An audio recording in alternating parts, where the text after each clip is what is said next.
જ્યારે ઘણા બધા એવા કોર્પોરેટર હતા, આમ તો પદાધિકારી કહી શકીએ કે એ છાતી ફુલાવીને કહેતા કે આવતી વખતે તમે જનરલ બોર્ડમાં નહીં હો. એને બદલે આપણે જોઈએ કે એ એક પણ લોકો નથી.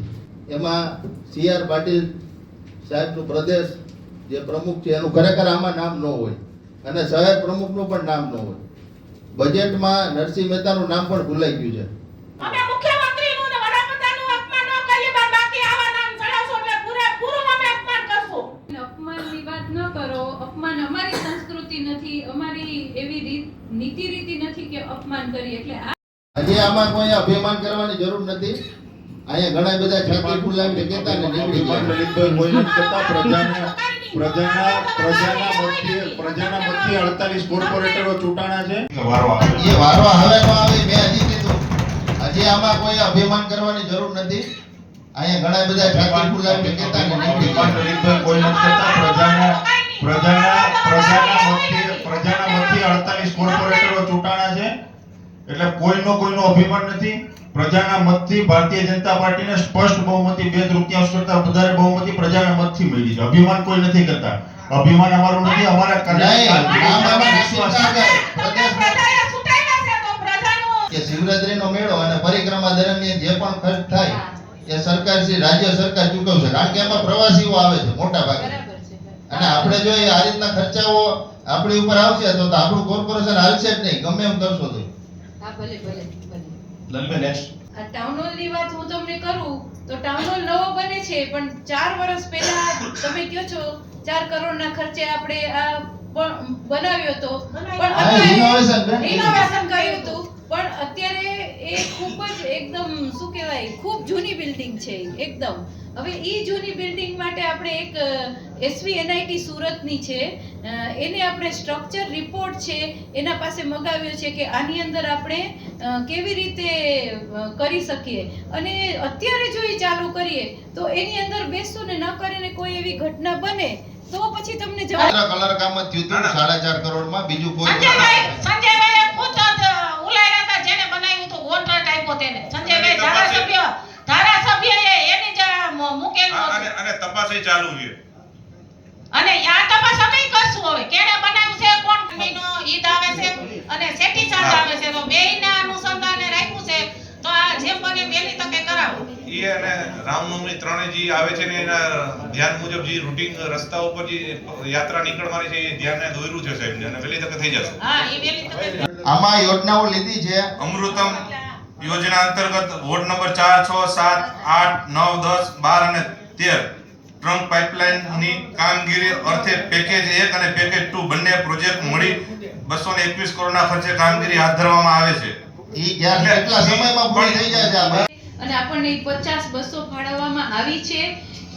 એનું ચાર્જિંગ સ્ટેશન પણ આપણે કરવાના છીએ, એનું બસ સ્ટોપ પણ આપણે કરવાના છીએ, અને એ લગભગ ઓગસ્ટ-સપ્ટેમ્બરની અંદર આપણી પાસે આવી જશે. બેને ટૂંકી માહિતી ખાલી આપી દો કે આનું ટર્મિનલ બનશે અને કેટલા સમયમાં એ ચાલુ થશે. 200 મેં તમને કીધું ને ઓગસ્ટ-સપ્ટેમ્બરની અંદર. અને આપણે બસ સ્ટેન્ડ આગળ એનું ટર્મિનલ બનશે અને ચાર્જિંગ સ્ટેશન છે એ અહીંયા આની પેલા CNG બસો ફાળવી હતી એ હજી એનું કઈ ઠેકાણું નથી. એટલે આ એવું ન થાય. આ બજેટમાં અમે નકર આ તમને ઓગસ્ટમાં હિસાબ માંગશું બધું. તમને કહી દઉં, રાકેશભાઈ ધુલેસિયા સ્ટેન્ડિંગના ચેરમેન હતા. 700 રૂપિયા પાણી વેરો હતો.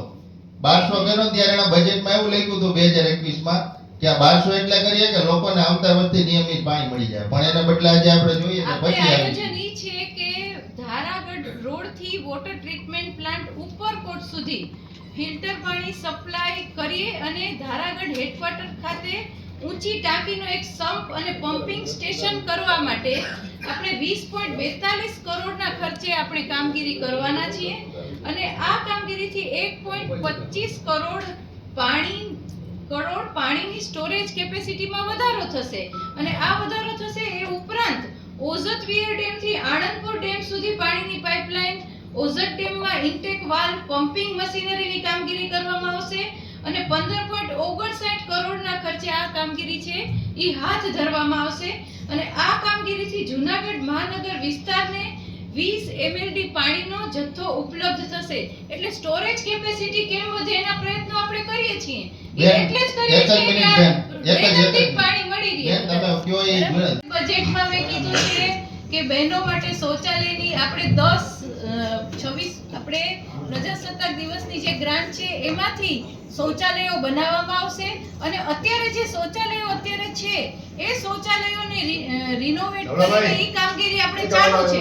અત્યારે આઝાદ ચોકની અંદર પણ આ શૌચાલય બહેનો માટે પણ છે. આઝાદ ચોકની અંદર શૌચાલય, તો એ શૌચાલયનો પણ આપણે ઉપયોગ કરવા માટે, કેમ કે આમાં શું છે ઘણીવાર એવું થાય છે કે આપણે ખુલ્લું મૂકીએ છીએ ને ત્યારે લોકો છે ને એની બધી સામગ્રીઓ છે એ બધી તોડી ફોડી નાખતા હોય છે, એટલે આપણે એને તાળું મારી દેવું પડતું હોય છે. એટલે આમાં અસામાજિક તત્વો પણ આવું બધું કરતા હોય છે. એટલા માટે પણ તમારી જે બેનની જે વાત છે એને હું સમર્થન આપું છું કે બહેનો માટેનું શૌચાલય છે એ અલગ અલગ જગ્યા પર આપણા જે હયાત અત્યારે શૌચાલય છે ત્યાં આગળ અલગથી વ્યવસ્થા કરવામાં આવશે. બજેટની અંદર પણ છે. ઇનોવેટિવ વસ્તુ છે ને રૂટીન જે બજેટ છે એ ટાઈપનું છે. ખાસ કરીને બે ત્રણ વસ્તુ આપણે પોઈન્ટ જોઈએ તો આપણી જે એપ્લિકેશન છે જુનાગઢ 311 બરોબર, એનું કોઈ અપડેશન જ નથી છેલ્લા 4-5 વર્ષથી. કમ્પેર કરીએ આપણે અમદાવાદ, રાજકોટ, જામનગર, તેમાં ઘણી બધી ફેસિલિટી છે. જુનાગઢમાં કોઈ અપડેશન જ નથી. તો મારે એમ કહેવાનું છે ખાસ કરીને એમાં અપડેટ કરવું જોઈએ જેથી કરીને પબ્લિકને ઈઝી થાય. આપણે વાત કરીએ જન્મ તારીખના દાખલા માટે બહુ પ્રોબ્લેમ છે. 15 દિવસ સુધી વેટિંગ છે, લાઈનમાં ઊભું રહેવું પડે છે બરોબર.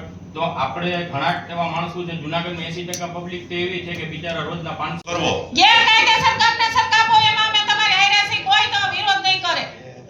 અને આ વહેલી તકે આ બધા કામ પૂરા થાય. આપણે જે અમલ પર જેને વધારાના કનેક્શન છે ને એ કાપ્યાને એને દંડ પણ કરવાની જોગવાઈ કરેલી છે. ઓકે હાલો હવે નેક્સ્ટ બીજી નેક્સ્ટ છે સિટી બસની. તમે મહિલાઓ માટે ફ્રી મુસાફરી. પ્લાસ્ટિક ફ્રી ના બેન પ્લાસ્ટિકનો પ્રશ્ન નથી મારા બેન, પ્લાસ્ટિકનો પ્રશ્ન નથી. પ્લાસ્ટિકનો પ્રશ્ન હોય ને તો તમે તમારે કરજો. પ્લાસ્ટિકનો પ્રશ્ન નથી. અત્યારે સ્વચ્છતા સર્વેક્ષણ પણ નહીં, ચાલી નહીં. રહ્યું છે ગામની અંદર. બેન ગામમાં મારા બેન સ્વચ્છતાનું ગામમાં શું કામ સુરક્ષા છે બધું જોવે છે. એટલા માટે. આખું ગામ ખાડાથી ભરેલું છે, ગટરું ચારે બાજુ ભરેલું છે. આમ જુઓ, એક તમે મિનિટ. આવો જુનાગઢમાં બેન, તમે જરાક નિદાન ચાલો તમે જુનાગઢમાં એટલે ખબર પડે કે જુનાગઢમાં શું ચાલે છે અત્યારે. તમે અત્યારે જરાક આપણા સાંભળો. અત્યારે એક સામાન્ય અગ્રવાલભાઈ, તમે મારી વાત સાંભળો. અત્યારે આપણે ભૂગર્ભના કામો પણ હજી ચાલુ છે. બેન 4 વર્ષ થયા. પાણીની લાઈનના પણ કામો ભૂગર્ભ ચાલુ ગટરને 4 વર્ષ થયા બેન. એમાં વચ્ચે આપણે કોરોના આવ્યો તો ઈ તમને બધી ખબર છે અગ્રેમાનભાઈ. હવે આ કામો ચાલુ છે એટલે આ કોરોના બેન કોરોના ભૂગર્ભ પછી આપણે ભૂગર્ભ ચાલુ થયું છે. કોરોના પછી ભૂગર્ભ ચાલુ આ થયું ખબર છે. છે એટલે જ કહું છું હા, કે કોરોના પછી. એટલે એટલે પહેલી આ છેલ્લા તારીખે 4 વર્ષથી મારી બેન કોરોના આ ભૂગર્ભ ગટરનું કામ પૂરું નથી થતું. અદ્રમણભાઈ મોટા ભાગના વિસ્તારમાં કામ પૂર્ણ થઈ ગયું છે ને